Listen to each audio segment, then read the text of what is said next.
Assalamu alaikum, this is Maria Zulfikar welcoming you all to the English news from Btv-Chattogram. Let's begin with the headlines. Verdict in Hasina's crime against humanity case tomorrow.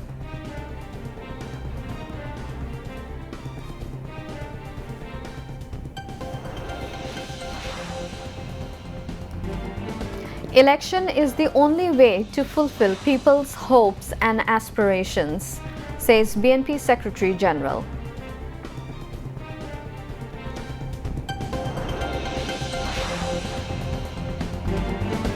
Cooperation of political parties essential to create safe voting environment, says Chief Election Commissioner.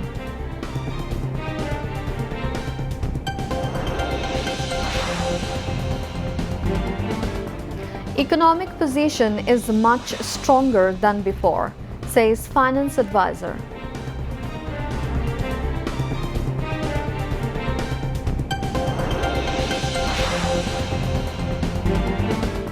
US advancing to launch military operations in Venezuela.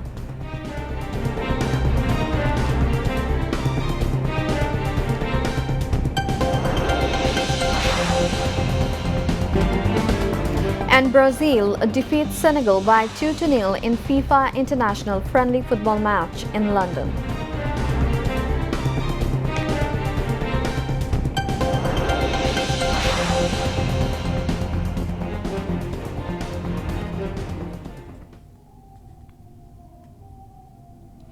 Viewers, those were the headlines. Now moving on to the details. The verdict in the case of crimes against humanity committed during the July mass uprising against fugitive fascist Sheikh Hasina will be announced tomorrow. The other two accused are former Home Minister Asaduzzaman Khan Kamal and former Inspector General of Police Chaudhry Abdullah Al Mamun. Among the accused, Sheikh Hasina and Asaduzzaman Khan remain fugitives. Former IGP Abdullah Al Mamun is the only arrested accused in the case. He has given his statement as an approver on state witness. On 12 May this year, the investigation agency of the tribunal submitted the investigation report to the Chief Prosecutor's Office. The investigation agency submitted the report bringing 5 charges against Sheikh Hasina and the other accused. The investigation report stated that Sheikh Hasina committed crimes against humanity as the mastermind, instigator and superior commander. On 10 July, the International Crimes Tribunal ordered the commencement of the trial through the formal framing of charges.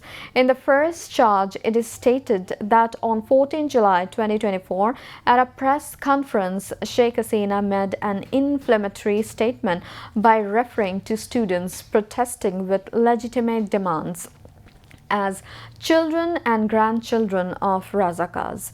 The second charge states that Sheikh Hasina ordered the killing and elimination of protesters using helicopters, drones and lethal weapons.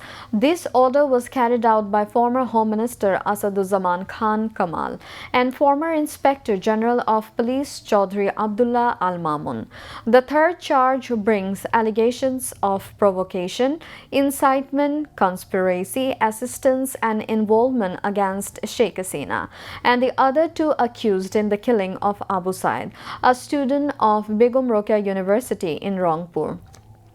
In the fourth charge, it is stated that on 5th August last year, 6 people were shot dead by law enforcement in the capital's Chankarpur area. Sheikh Hasina and the other accused were involved in the incident. A total of 54 people, including movement participants, injured individuals. Eyewitnesses and doctors treating the injured have testified in this case. Additionally, audio and video recordings of Sheikh Hasina's conversations, media reports and seized bullets were presented as evidence before the tribunal. After more than a year of investigation, testimony and legal battles, the International Crimes Tribunal will announce the verdict in this case tomorrow. This will be the first verdict in a case filed over the genocide committed during the July mass uprising. According to the United Nations, at least 1,400 people were killed in the repression carried out by the fallen Army League government during the historic July-August 2024 mass uprising. After more than a year of waiting for justice from the murderers, the families of the martyrs, the injured, and the masses who took part in the mass uprising are finally about to receive the verdict. Testimony on the 14th day is underway in the Crimes Against Humanity case filed over the killing of Rangpur's Abu Said, the first martyr of the July mass uprising. Former Vice-Chancellor of Begum Rokeya University, Hasibur Rashid, along with 29 others, is accused in the case.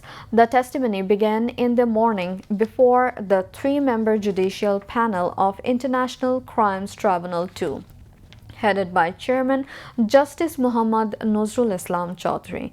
The other two members of the tribunal are retired District and Sessions Judge Monjurul Basid and District and Sessions Judge Noor Muhammad Shahriar Kabir. Today, the tribunal completed recording the testimony of the 16th witness in the case. A recess is currently underway. After the recess, the tribunal is scheduled to record the testimony of the 17th witness.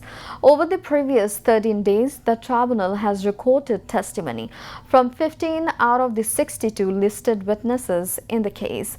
The testimony process began on August 28 with the statement of martyr Abu Said's father Muqbul Hussain.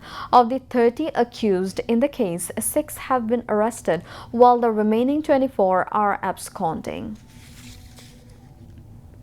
BNP Secretary General Mirza Fakhrul Islam Alamgir has said election is the only way to fulfill the hopes and aspirations of the people. But he alleged that a certain group is trying to delay and foil the election process by putting forward various demands. Mirza Fakhrul made the remarks today while speaking at a discussion at the National Press Club marking the 49th death anniversary of Maulana Bhashani. He said the country's political landscape is heading towards a confusing situation. He urged all political parties to support the election process to uphold the people's aspirations. Mirza Fakhrul added that Maulana Bhashani dedicated his life to fighting for the rights of farmers, workers, and common people. Member Secretary of the National Committee for Observing Maulana Bhashani's death anniversary and BNP Vice Chairman Shamsuzzaman Dudu presided over the function, while BNP Joint Secretary General Advocate Abdul Salam Azad, BNP Chairperson's advisor Syed Muazzam Hussain Alal, and other party leaders were also present at that time. Chief Election Commissioner CEC A.M.M. Nasaruddin said political parties' cooperation is essential to create a safe voting environment for voters. The CEC made these comments in his opening remarks on the second day of the Election Commission's dialogue with registered political parties ahead of the upcoming national election. The CEC said it is not possible for the Election Commission alone to conduct a free and fair election. Cooperation from political parties and other stakeholders is needed. In the morning session of the dialogue, Gano Forum, Gano Front, Islamic Front Bangladesh, Islami Oikojot, Bangladesh Supreme Party, and Bangladesh Jatiyo Party participated. In the afternoon, Bangladesh Jatiyo Samajtaন্ত্রিক Dol, Jashod, Bangladesh National Army Party NAP, Trinamool BNP, Krishok Samaj Janata League, Bangladesh Khilafat Mojlis, and Islami Andolon Bangladesh took part in the discussions. Finance advisor Dr. Salehuddin Ahmed said the country's economy is now in a much stronger position than before. He made the remarks today while addressing at the DRU Nogod Brief Best Reporting Award 2025 as the chief guest. Dhaka Reporters Unity organized the program at the International Mother Language Institute in the capital. Foreign reserves, remittances, and exports have all increased. Salehuddin Ahmed said adding that the International Monetary Fund has also acknowledged Bangladesh's recent economic progress, highlighting improvements in key economic indicators. He mentioned that inflation has dropped significantly from 14% to 8%. He also stressed social progress alongside economic development. The awards were handed over to reporters from print, television, and online media in various categories for best reporting. DRU President Abu Saleh Akun presided over the program, while DRU General Secretary Mainul Hassan Sohel delivered the welcome speech. Bangladesh Bank Governor Dr. Ahsan H. Mansoor, Nogod Chairman Kaisar Ahmed Chaudhry, and Administrator Muhammad Motashim Billah attended the event as special guests.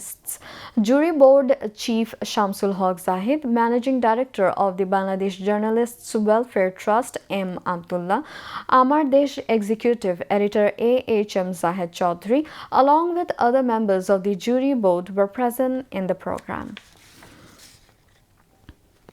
Members of the Bangladesh Police Force have donned a new uniform. Starting Saturday, November 15, this iron-colored uniform has been introduced in Dhaka Metropolitan Police as well as all Metropolitan Police units and specialized units across the country. According to the police force, this new look is not just a visible change, it is expected to bring positive changes to policing practices as well. However, district police have not yet received the new uniform. It will be distributed to them gradually, police authorities have said. Bangladesh Police carries out the most crucial responsibilities in maintaining the law and order of the country. Amid recent criticisms, allegations and calls for reforms, the force has appeared in a new look with the new uniform. Experts said that effective change is difficult to achieve without not only a change in uniform but also a political influence, free environment, professional independence and a culture of accountability. They believe the new uniform will help police presence, discipline and identity be reflected more strongly at the field level. Now, international news.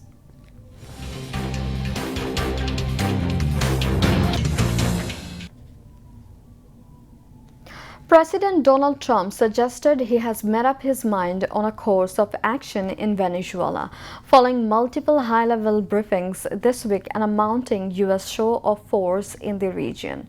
Officials briefed Trump this week on options for military operations inside Venezuela. Four sources told CNN as he weighs the risk and benefits of launching a scaled-up campaign to potentially oust President Nicolas Maduro. The U.S. military, meanwhile, has amassed more than a dozen warships and 15,000 troops into the region as part of what the Pentagon branded Operation Southern Spear. The president indicated Friday he was drawing closer to a path forward on his attempts to cut down on illegal flows of migrants and drugs and the possibility of regime change.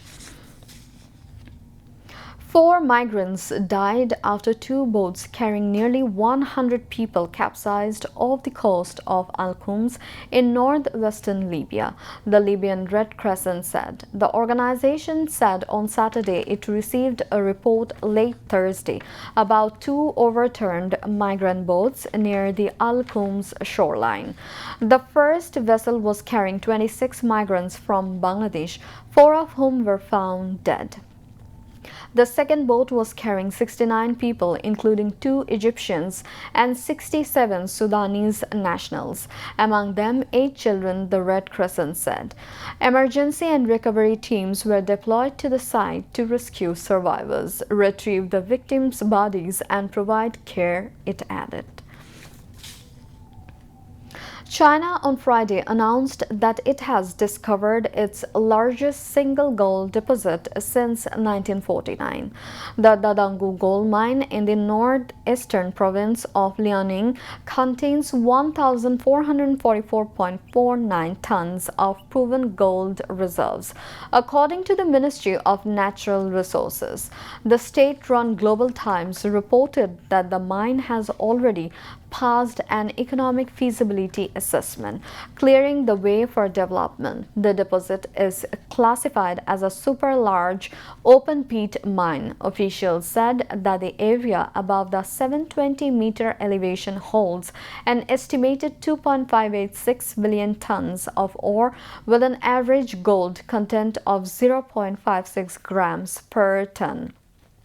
The mine was identified following an unusually fast 15-month exploration process, which it said could become a model for short-cycle high-quality mineral surveys in the future, according to the report.